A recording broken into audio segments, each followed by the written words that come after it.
그 속의 두툼한 지폐들이 금속보다 차갑게 느껴졌죠. 그는 잔을 들어 올려 술을 털어 넣었어요. 목이 타는 듯한 그 불안이 이제 곧 끝날 거라 믿었죠. 민수는 여전히 말을 이어갔어요. 근데 진짜 마약이야? 너 교도소에서 또 이상한 일 하는 거 아니야? 도현은 미소를 억지로 지었어요. 세상은 믿는 놈이 있다요. 그 짧은 대답에 공기가 멈췄죠. 도현의 머릿속에는 이미 시체의 무게가 계산되고 있었어요. 밤은 깊어졌고 좌대 위엔 바람이 흔드는 텐트 천 소리만 남았죠. 도현은 낚싯대를 세워둔 채 가만히 민수의 손을 보았어요. 두꺼운 손가락 사이에 낀 담배가 떨리고 있었죠. 도현의 시선이 잠시 그 담배 끝에 불꽃을 따라갔어요. 그 불빛이 꺼질 때 자신이 움직이기로 마음먹었죠. 민수가 말했다. 야, 우리 진짜 잘 되면 옛날처럼 여행이나 가자. 도현은 눈을 감았어요. 그래요. 이번엔 진짜 멀리 가야죠. 그 말은 약속처럼 들렸지만 도현의 머릿속에선 이미 물속이 그려지고 있었죠. 민수가 잠시 자리에서 일어나 주머니를 뒤적였어요. 그 틈에 도현은 쇼핑백 안의 망치를 꺼냈죠. 차가운 쇠의 감촉이 손끝을 스쳤어요. 도현은 숨을 고르며 눈을 감았다 떴죠. 너 나 무시했잖아요. 그때 오락실 팔 때도 돈 안 줄 때도 민수가 몸을 돌렸을 때 도현은 이미 팔을 들어 올리고 있었어요. 첫 타격음은 물 위로 퍼져나갔죠. 둔탁하고 눌린 소리였어요. 민수가 비틀거리며 쓰러졌어요. 입안에서 피가 터져나왔고 그 피가 낚시 의자 다리를 타고 흘렀죠. 도현은 숨을 몰아쉬며 망치를 내리지 못한 채 서 있었어요. 손끝이 떨리고 이명이 울렸어요. 이제 그만해요. 입속에서 새어나온 말이었지만 그 말은 자신을 향한 변명이었죠. 그러나 민수는 여전히 미약하게 숨을 쉬고 있었어요. 희미한 신음이 들렸죠. 도현의 눈이 흔들렸어요.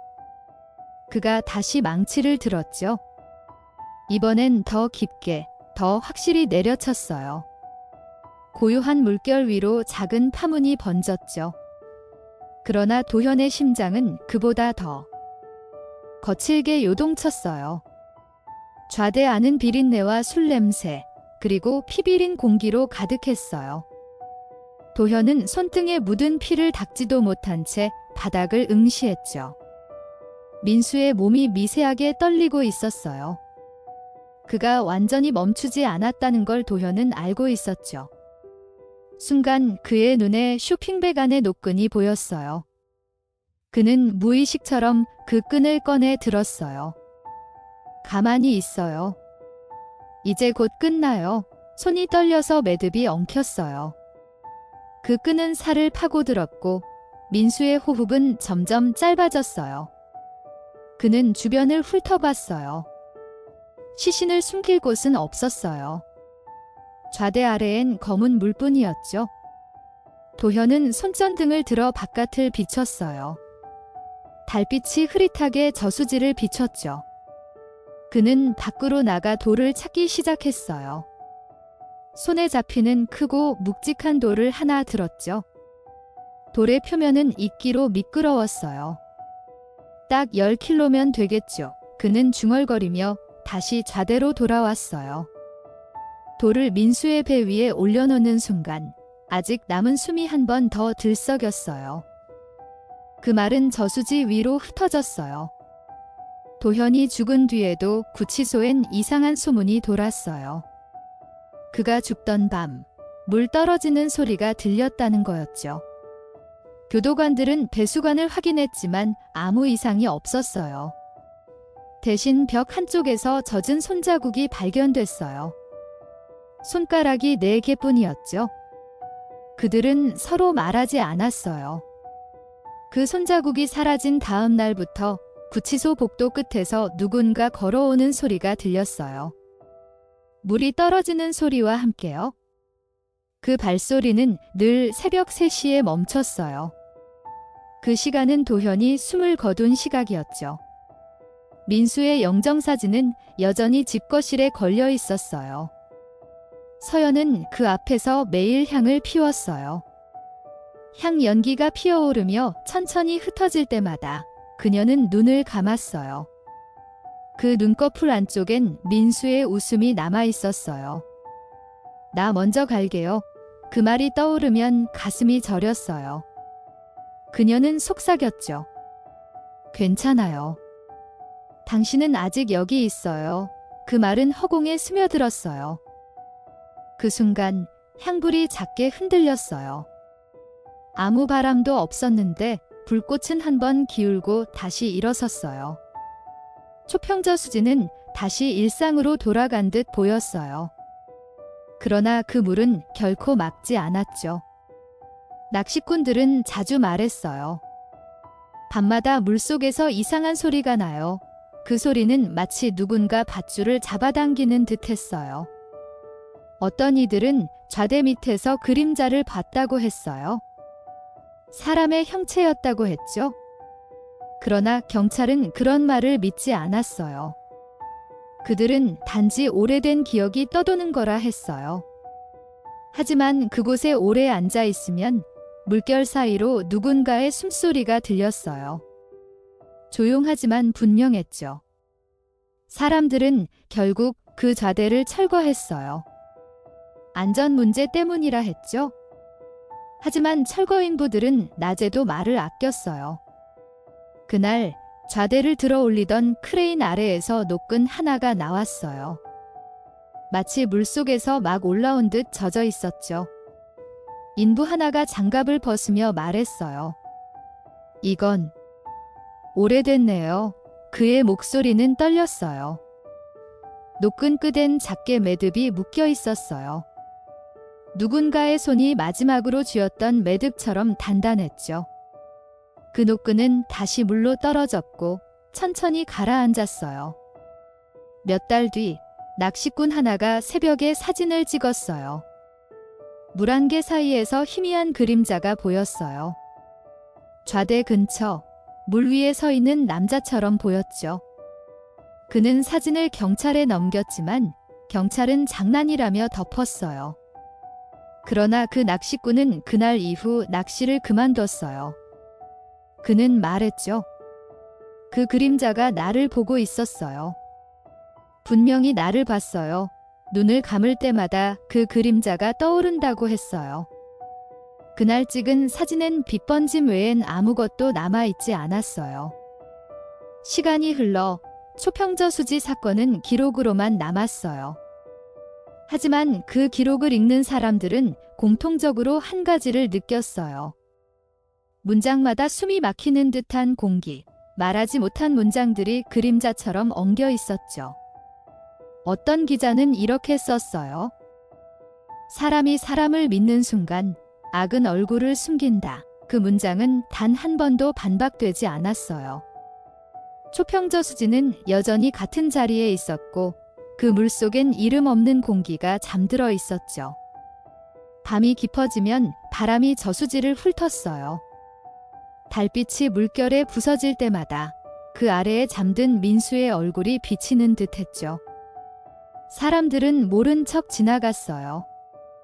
그러나 그 물결은 누군가를 부르고 있었어요. 믿음은 죄보다 깊어요. 그 말은 저수지의 숨결처럼 조용했어요. 누군가의 고백이자 또 다른 경고였죠. 초평저 수지는 오늘도 아무 일 없다는 듯 잠들어 있었지만 그 물 아래엔 여전히 두 남자의 그림자가 나란히 서 있었어요. 그리고 그들의 이야기는 끝나지 않았어요. 이번 다크한 나이트메어는 여기까지입니다. 끝까지 청취해 주셔서 감사합니다. 작은 댓글, 구독과 좋아요로 힘을 보태주시면 큰 응원이 될 거예요. 40년 지기 친구가 유인당해 믿음이 배신으로 바뀌는 순간이었죠. 한 사람은 돈을 원했고 다른 사람은 진심을 믿었습니다. 하지만 저수지는 모든 걸 삼켰습니다. 물 아래엔 아직도 두 사람의 그림자가 남아 있습니다. 아침 여러분, 다크한 나이트메어 출발합니다. 작은 댓글, 구독과 좋아요 해주셔서 감사합니다. 초평저 수지의 수면은 얼지 않았다. 하지만 공기는 이미 얼어 있었죠. 칠흑 같은 밤, 도현은 차 트렁크를 열며 고개를 숙였어요. 망치 손잡이에 묻은 낡은 끈을 매만지며 중얼거렸죠. 이번엔 끝내야 돼요. 그는 바람이 불 때마다 물비린내와 함께 희미한 불빛을 바라봤어요. 그곳엔 좌대 2번, 민수가 기다리고 있었죠. 낚싯대를 든 척하며 웃던 얼굴엔 아직 의심이 남아 있었어요. 그러나 그건 잠시뿐이었죠. 도현은 차 문을 닫으며 망치가 덜그럭 소리를 냈어요. 그 소리가 그날 밤의 첫 번째 금소금이었죠. 민수는 낚싯줄에 매달린 찌를 바라보다가 도현에게 물었어요. 그래서 진짜 마약 사업이라는 게 있어요. 도현은 웃었죠. 입가엔 술 냄새가 섞여 있었어요. 교도소에서 만난 놈이요? 걔가 다 해준대요. 2,500만 원만 맞추면 돼요. 민수는 잠시 침묵했죠. 찌가 흔들리지 않는 물 위에서 불안한 숨이 떨렸어요. 도현은 그 눈빛을 보고 속으로 중얼거렸죠. 이 새끼 아직 믿네. 그는 잔을 채우며 민수에게 건넸어요. 그 돈 진짜 구했죠. 그 질문은 조용했지만 공기 속엔 이미 칼날이 들려 있었죠. 술은 얼지 않았고 말은 더 차가웠죠. 민수는 고개를 숙이며 한숨을 내뱉었어요. 너한테 1,000만 원 줬잖아. 나머진 오늘 갖고 왔지. 도현의 손끝이 미세하게 떨렸어요. 그의 눈동자는 낚시터 불빛보다 어두웠죠. 그럼 보여줘요. 민수가 주머니에서 봉투를 꺼내려는 순간 도현의 시선이 그 옆 노란 쇼핑백으로 향했어요. 안엔 망치와 노끈이 있었죠. 망치 자루 위에 얼룩진 녹이 피처럼 보였어요. 도현은 속삭였어요. 우리 진짜로 큰돈 벌어야죠. 그 말은 평온했지만 이미 살기가 새어나왔죠. 도현은 봉투를 잠시 바라보다가 시선을 피했어요. 도현은 숨이 막혔어요. 민수가 아직 살아있다는 걸 느꼈죠. 하지만 그는 멈추지 않았어요. 돌을 누르며 끈을 돌려매기 시작했어요. 손등에 피가 끈에 번졌어요. 이제 진짜 그만 자요. 그가 마지막 매듭을 묶을 때 민수의 눈이 미세하게 떨렸어요. 눈동자가 흔들리며 무언가를 말하려는 듯 했죠. 그러나 입술은 움직이지 않았어요. 그 마지막 눈빛이 도현의 머릿속을 찔렀죠. 그 눈빛은 끝내 도현을 따라다니게 될 저주의 시작이었어요. 새벽 공기는 더욱 차가웠어요. 도현은 나루배를 끌어 좌대 옆으로 붙였죠. 그는 시신을 질질 끌어올렸어요. 몸이 축 늘어졌고 돌이 묶인 배가 낮게 기울었어요. 노를 쥐는 손에 힘이 들어갔어요. 물 위엔 고요함만이 남았죠. 그는 무심하게 중얼거렸어요. 너도 나처럼 잠깐 잊으면 돼요. 노를 저을 때마다 물결이 부서졌고 그 파문 속에서 달빛이 부서졌어요. 저 멀리 검은 수면이 그를 기다리고 있었죠. 배가 중앙쯤 도달했을 때 도현은 몸을 앞으로 숙였어요. 시신을 끌어당겨 배 끝으로 옮겼어요. 돌의 무게가 배를 기울게 했죠. 그는 고개를 숙여 속삭였어요. 이제 끝났어요. 그리고 민수의 몸을 밀어냈어요. 무거운 돌과 함께 시신이 물속으로 떨어졌어요. 철퍽하는 소리, 그 후엔 아무것도 남지 않았어요. 도현은 잠시 그 자리를 바라보다 노를 멈췄어요. 물속에 가라앉는 그 기포 소리가 그의 귀에 마지막 고백처럼 울렸어요. 도현은 돌아오는 길에 아무 말도 하지 않았어요. 배는 천천히 좌대 쪽으로 흘러왔죠. 그는 배에서 내리며 숨을 몰아쉬었어요. 손등에 묻은 피는 이미 굳어 있었고 망치는 쇼핑백 안에 그대로 돌아가 있었죠. 그는 그 안을 덮으며 작게 중얼거렸어요. 이제 다 끝났어요. 그러나 저수지 위엔 아직 파문이 남아 있었어요. 도현의 발밑에서 잔잔히 흔들리는 그 물결은 그가 묻었다고 믿었던 모든 것을 천천히 떠올리고 있었죠. 육지로 돌아온 도현은 잠시 숨을 고르며 물 위를 바라봤어요. 수면 위엔 작은 파문이 흩어지고 있었죠. 그 속엔 민수의 그림자가 여전히 떠 있는 듯 했어요. 그는 담배를 꺼내 불을 붙였죠. 손끝이 떨렸어요. 불빛이 바람에 흔들리며 얼굴을 비췄어요. 그 순간 그의 눈 안엔 자신이 아닌 누군가의 형상이 비쳤어요. 민수의 눈이었죠. 도현은 담배를 던졌어요. 불씨가 바닥의 물웅덩이에 닿으며 꺼졌죠. 그 꺼진 불빛처럼 그의 양심도 완전히 꺼졌어요. 도현은 차로 돌아와 트렁크를 닫으며 숨을 몰아쉬었어요. 망치와 끈이 여전히 그 안에 있었죠. 그 냄새가 콧속을 파고들었어요. 그는 그걸 천으로 덮으며 중얼거렸어요. 이제 다 끝났어요. 하지만 끝은 아니었죠. 피로 얼룩진 손자국이 트렁크 표면에 남아 있었어요. 아무리 문질러도 사라지지 않았죠. 그는 그 손자국을 보고 미세하게 웃었어요. 괜찮아요. 다 잊으면 돼요. 그러나 그 웃음은 오래가지 않았어요. 귀 안쪽에서 민수의 목소리가 희미하게 들려왔죠. 도현아, 아직이야. 그는 휴대폰을 꺼내 화면을 켰어요. 민수의 이름이 저장된 연락처가 눈에 띄었죠. 그는 한참을 바라보다가 그 번호로 전화를 걸었어요. 당연히 받을 사람은 없었죠. 하지만 신호음이 이어질 때마다 그의 심장은 점점 빨라졌어요. 몇 초 후, 그는 전화를 끊고 메시지 창을 열었어요. 그리고 짧은 문장을 적었죠. 나 차 담보로 돈 빌렸어. 그는 그 문장을 다시 읽으며 입꼬리를 올렸어요. 이제 진짜 끝났어요. 그 문자는 서연에게 전송됐어요. 서연은 그 문자를 받고 손을 떨었어요. 이게 무슨 말이야? 그녀는 밤새 남편에게 전화를 걸었지만 연결되지 않았죠. 불안이 목을 조였어요. 그녀는 경찰에 전화를 걸었어요.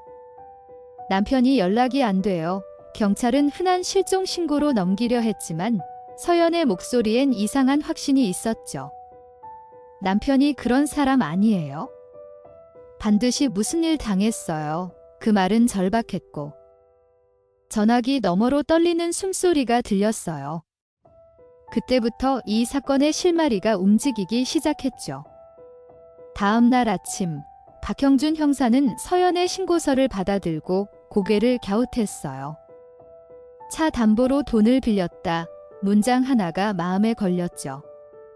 그는 남편의 통화 기록을 확인했어요. 마지막 통화 상대는 도현이었어요. 형사는 눈썹을 찌푸렸죠. 이상하네. 이 사람 전과가 도현의 폭력 전과가 눈에 들어왔어요. 그 이름 옆엔 상습폭행, 특수상해라는 글씨가 적혀 있었죠. 그 순간 형사의 감각이 반응했어요. 이건 단순 실종이 아니에요. 경찰은 바로 도현의 집을 탐문했어요. 문틈으로 비린내가 새어나왔죠. 냉장고 안엔 술병과 피 묻은 수건이 뒤섞여 있었어요. 형사는 손전등을 비추며 중얼거렸어요. 흔적은 숨기지 못하죠. 욕실 바닥엔 진흙 자국이 이어져 있었어요. 신발 밑창엔 낚시터 진흙과 비슷한 성분이 묻어 있었죠.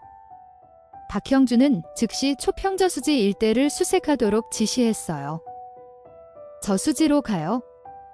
거기에 뭔가 있어요. 그의 목소리는 단호했어요. 수색견이 짖기 시작한 건 오후였어요. 저수지 남쪽 끝에서 이상한 냄새가 감지됐죠. 경찰은 조심스럽게 밧줄을 던졌어요. 얼마 지나지 않아 물속에서 검은 형체가 떠올랐어요. 그것은 민수의 시신이었어요. 몸엔 끈이 묶여 있었고 돌이 얽혀 있었어요. 형사는 조용히 고개를 숙였어요. 살아서는 친구였고 죽어서는 증거가 됐네요. 물에서 끌어올린 시신은 이미 부패가 진행 중이었죠. 그 눈동자는 여전히 무언가를 바라보고 있었어요. 도현은 체포되던 순간까지도 아무 말이 없었어요. 손목에 수갑이 채워질 때까지 그는 고개를 숙이고 있었죠. 형사는 말했다. 민수는 마지막까지 숨쉬고 있었어요. 익사였어요. 그 말에 도현의 얼굴이 굳었어요. 그는 미세하게 입술을 깨물었어요. 그럴 리가 없어요. 형사는 차갑게 대답했죠. 내가 돌을 묶을 때 그는 아직 살아 있었어요. 그 말은 도현의 귓속을 파고들었어요. 그 순간 그는 눈을 감았어요. 아무 소리도 내지 않았지만 안쪽에서 무언가 부서지는 소리가 들렸어요. 조사실 안은 정적만이 감돌았어요. 형사는 녹음기를 켜며 물었어요. 왜 그랬습니까? 도현은 고개를 들지 않았어요. 그냥 필요했어요. 뭐가 필요했죠? 돈이요. 그리고 그놈의 얼굴이요. 형사는 그의 눈을 바라봤어요. 그 안엔 죄책감이 아닌 공허만이 있었어요. 친구였잖아요. 도현은 그 말을 듣자 짧게 웃었어요. 친구요. 돈 빌려줄 땐 친구지만 안 줄 땐 남이죠. 그 웃음은 비정했고 공기마저 얼어붙었어요. 형사는 더 이상 말을 잇지 않았어요. 그는 조용히 녹음기를 끄고 의자에서 일어났어요. 내가 묶은 건 돈이 아니라 사람의 마지막 희망이었어요. 그 말에도 도현은 아무 반응이 없었어요. 단지 손가락으로 테이블을 두드렸어요. 그 리듬은 마치 물에 떨어지는 방울 같았죠. 그는 고개를 들며 말했다. 이제야 편하네요. 그 순간 형사는 이해했어요. 이 남자는 회한이 아니라 해방을 느끼고 있었죠. 그건 인간이 아닌 짐승의 표정이었어요. 재판정은 싸늘했어요. 도현이 법정 안으로 들어올 때 모든 시선이 그를 향했죠. 그의 얼굴엔 감정이 없었어요. 단정히 깎은 머리, 굳은 입매, 무표정한 눈동자. 서연은 방청석에서 그를 바라보며 손을 꽉 쥐었어요. 그녀의 눈가엔 잠을 잃은 흔적이 남아 있었죠. 검사는 단호하게 말했다. 피고는 금전 편취를 목적으로 피해자를 살해하고 시신을 유기했습니다. 그러나 도현은 아무 반응도 없었어요. 그는 재판이 아니라 이미 끝난 연극을 보는 사람 같았어요. 이현석 검사는 사진을 꺼냈어요. 낚시터의 좌대, 망치, 노끈, 돌, 그리고 민수의 시신. 서연은 고개를 돌렸어요. 도현은 그 사진을 흘끗 봤지만 눈빛이 흔들리지 않았어요. 검사가 말했다. 이건 우발이 아닙니다. 피고는 이미 도구를 준비했고 피해자가 돈을 가져올 것을 알고 있었어요. 재판부의 시선이 도현에게로 향했죠. 그는 천천히 고개를 들었어요. 준비했죠. 근데 강도는 아니었어요. 그냥 마무리였어요. 그 한마디에 법정의 공기가 얼어붙었어요. 심재훈 판사가 물었어요. 마무리라니 그게 무슨 뜻입니까? 도현은 미소를 지었어요. 그 사람은 날 버렸어요. 내가 감옥에 있을 때 한 번도 찾아오지 않았죠. 그런데 나왔더니 돈 얘기뿐이었어요. 그 사람은 이미 죽은 거예요. 그의 말은 고요했지만 그 안엔 냉기와 증오가 섞여 있었어요. 서연은 자리에서 일어나 외쳤어요. 거짓말이에요. 당신은 괴물이야. 방청석의 울음소리가 터져 나왔어요. 도현은 고개를 돌리지 않았어요. 마치 자신에게 향한 목소리마저 공기처럼 흘려보냈죠. 재판은 길게 이어졌어요. 변호인은 피고의 심신미약을 주장했죠. 피고는 기질성 인격장애를 앓고 있으며 판단 능력이 저하되어 있었습니다. 그러나 검사는 맞섰어요. 그는 계획적으로 망치를 구매하고 노끈과 돌을 준비했습니다. 범행 후 휴대폰을 이용해 문자까지 조작했습니다. 이건 심신미약이 아니라 계산입니다. 법정 안 공기가 팽팽하게 당겨졌어요. 도현은 팔짱을 끼고 있었다. 그의 손끝이 미세하게 흔들리고 있었지만 표정은 변하지 않았어요. 판결이 내려진 날, 법정은 정적에 잠겼어요. 판사는 조용히 판결문을 읽었어요. 피고는 피해자를 살해하고 사체를 유기했으나 강도살인으로 볼 직접 증거가 부족합니다. 오순간 서연의 눈에서 눈물이 터졌어요. 판사는 이어서 말했다. 살인죄, 사체유기죄, 절도죄를 인정합니다. 피고에게 징역 30년을 선고합니다. 그 말이 끝나자 도현은 처음으로 눈을 감았어요. 그는 미소를 지었어요. 그 미소는 후회가 아니라 비로소 모든 걸 내려놓는 자의 표정이었어요. 형사들이 도현을 호송하자 서연은 자리에서 일어나 외쳤어요. 민수는 당신을 믿었어요. 도현은 잠시 멈춰섰어요. 그러나 뒤돌지 않았어요. 믿음은 약한 사람의 장난이에요. 그 말은 너무나 차분했어요.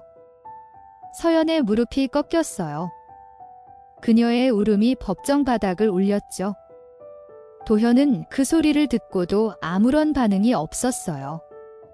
그에게 세상은 이미 멈춰 있었어요.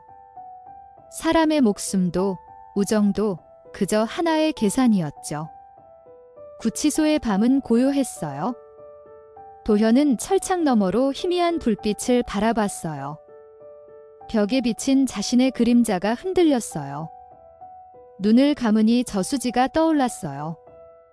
얼음 밑에서 여전히 흔들리는 물결, 그 속에서 민수의 손이 천천히 올라오는 환영이 보였어요. 그는 이불을 끌어당기며 중얼거렸어요.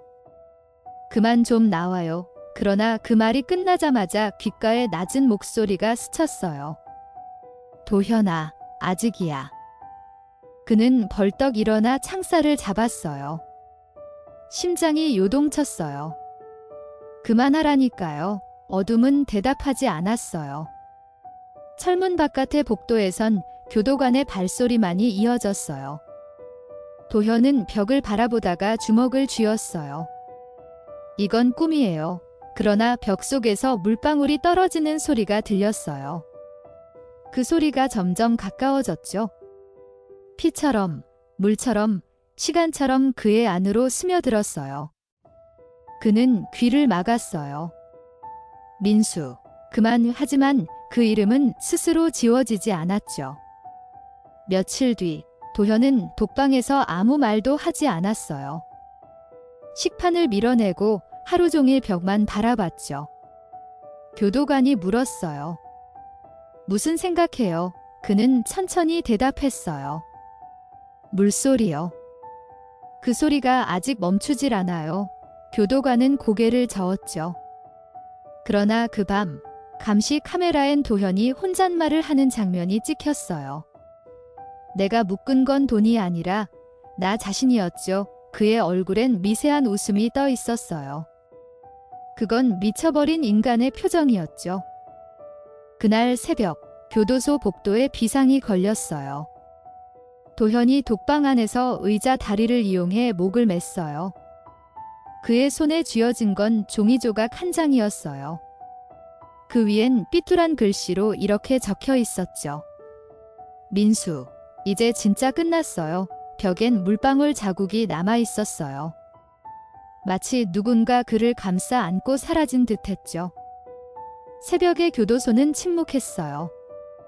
그 침묵 속에서 멀리 초평저 수지의 물결이 다시 한번 잔잔히 흔들리고 있었어요. 새벽의 저수지는 고요했어요. 안개가 천천히 수면 위를 덮고 있었죠. 사람들은 이곳을 지나치며 서로 속삭였어요. 그 사건이 여기래요. 저수지 근처엔 여전히 낡은 좌대가 남아 있었어요. 부서진 난간 위엔 낚싯줄이 바람에 흔들렸죠. 그리고 그 끝엔 녹슨 망치 하나가 걸려 있었어요. 경찰의 수거가 끝난 지 오래였지만 그 망치는 누군가 다시 놓고 간 듯했어요. 누구도 가까이 다가가지 않았어요. 물비린내는 여전히 사라지지 않았죠. 그 냄새 속엔 피와 배신이 함께 섞여 있었어요. 몇 년이 흘러도 사람들은 그 사건을 잊지 못했어요. 뉴스에서 40년 지기 살인 사건지라 불렸죠. 마을 사람들은 입을 모았어요. 그 둘은 진짜 친구였는데, 그러나 누가 먼저 친구를 버렸는지는 아무도 몰랐어요. 서연은 여전히 초평저수지를 찾았어요. 매년 같은 날, 민수가 사라진 그 자리에 꽃을 두었죠. 그녀의 손끝은 언제나 차가웠어요. 바람이 불면 꽃잎이 물로 떨어졌고 그 순간마다 서연의 입술이 떨렸어요. 이제 편히 쉬어요. 그 마른 바람에 흩어졌죠. 박형준 형사는 퇴직 후에도 이 사건을 잊지 못했어요. 그는 낚시대를 들고 저수지를 찾았어요. 한참 동안 물결을 바라보다가 중얼거렸죠. 그 사람은 왜 그렇게까지 했을까? 아무도 대답하지 않았어요. 하지만 물 위에서 작은 기포가 일었죠. 그 기포는 곧 사라졌어요. 형사는 담배를 꺼내 불을 붙였어요. 연기가 하늘로 올라가며 안개와 섞였죠. 그는 천천히 눈을 감았어요. 사람이 사람을 믿는 게 제일 무서운 일이에요.